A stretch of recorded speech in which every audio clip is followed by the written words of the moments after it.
Hello guys, welcome to my channel. My name is Himanshu Goel. I hope all of you are doing fine.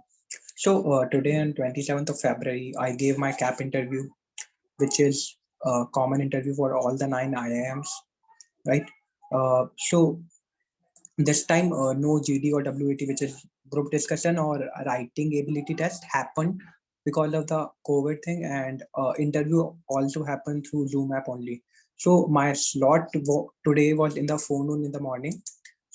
First, they verified us and they assigned respective serial numbers to us.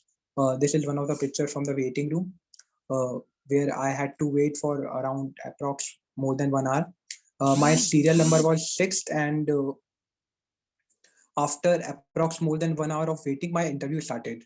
And trust me, the CAP interview was the most grilling one I faced, and it is expected to be grilling one, right? And both of the panelists were very witty. There were two panelists, and both males and both in their 40s. They were interrupting me in between the answers and making me nervous throughout the interview. Interview started with greet. Basically, there were two panelists, and first panelist asked the questions first, and after that, second panelist asked the questions.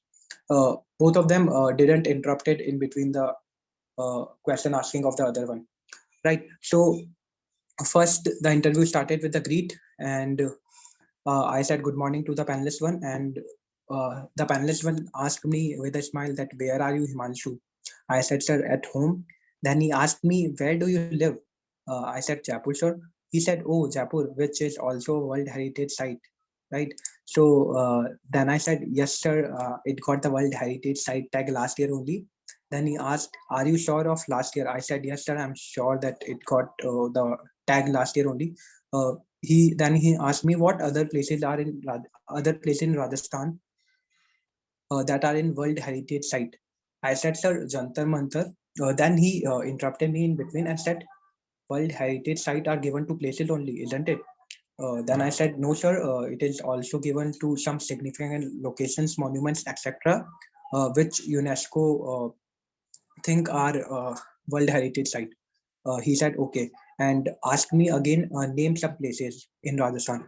I told Sir Jantar Mantar possess the tag of World Heritage Site apart from the Jaipur itself, and Hawa Mahal has also been nominated for the tag. And as of other members, other World Heritage Site in Rajasthan, I don't remember the other places. Then he said, okay, and said, you live in a state which is mostly a desert, right? Then I said, sir, it is not mostly desert. Only western part of Rajasthan is desert. Then he asked, why is it so? Why western part of Rajasthan and some part of Pakistan are desert? Pakistan possess desert. Then I gave him explanation that due to high temperature and Aravali's, the clouds get obstructed by the mountains and it becomes rain deficit zone there, and due to which it became a desert. Then Sir denied my explanation by giving me a counter opinion and counter thing that Aravali's are very small. How can it obstruct the clouds and other trade winds? And so after that, I was unable to explain it, and he showed the dissatisfied look. Then he said, leave it, and asked me what is interested parity. Then I said, sir, I don't know exactly. Can I take an educated guess by for answering the question? He said clearly no, that you cannot answer with a guess. And then he asked me what is purchasing power parity, which is PPP. I explained it to him and also said that GDP is calculated in two ways, in which one of them is PPP and the other one is normal GDP calculation. Then he asked me, what do you mean by parity? I said, sir, it's comparison or equivalence. He said, no. And I was explaining it briefly, what is parity and what is uh, it used for. But the sir interrupted me in between and invited the second panelist to ask a question from me. And now second panelist came, and trust me, second panelist was the most witty one. And throughout the process, he was showing mixed reactions with a smile. And how it started? It started with him asking me, "How are you, Himanshu?" I said, "Sir, I am good. How are you, sir?" he said, I am doing great. Then he told me, I was listening to World Heritage Site conversation. Uh, Tell me what is heritage. He asked me what is heritage. I said, sir, it's basically something which is inherited or derived from ancestors.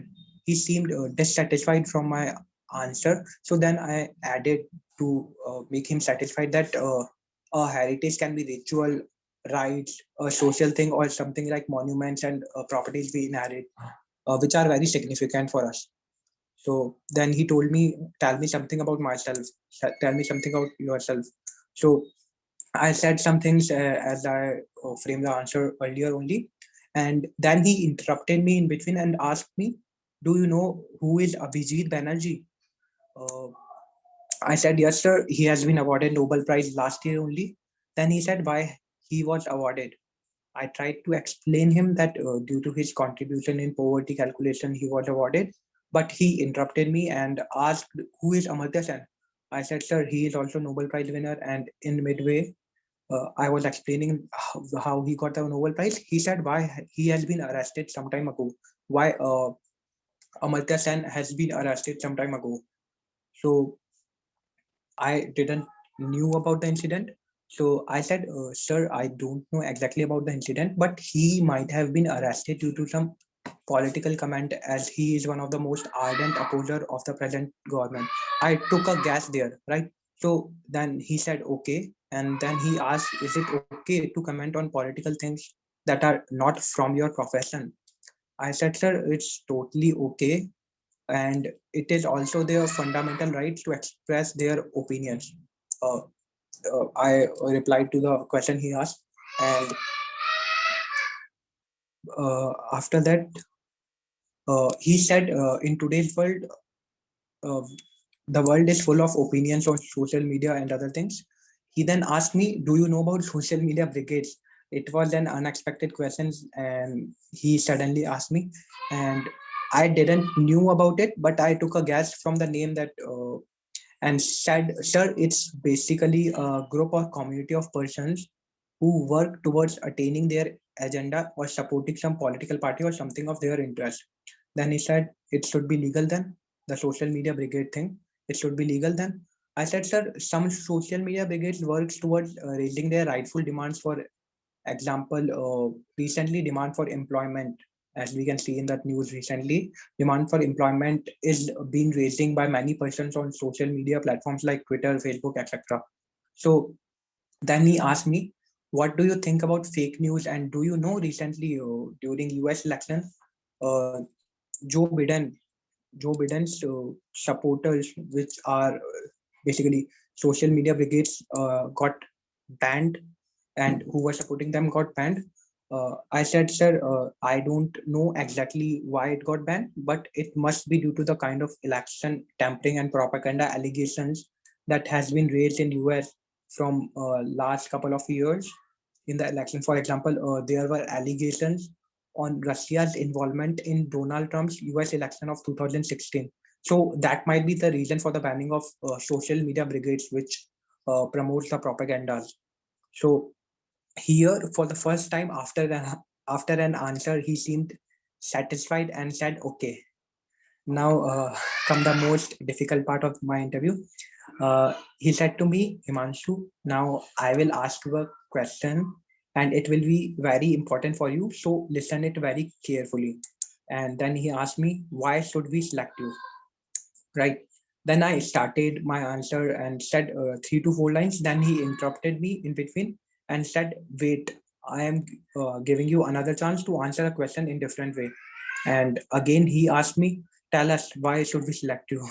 So I again tried to say different points for my answer, but he was giving me dissatisfied reaction in between my answer that made me nervous. And he again interrupted me in between and again said that I am asking you last time, why should we select you?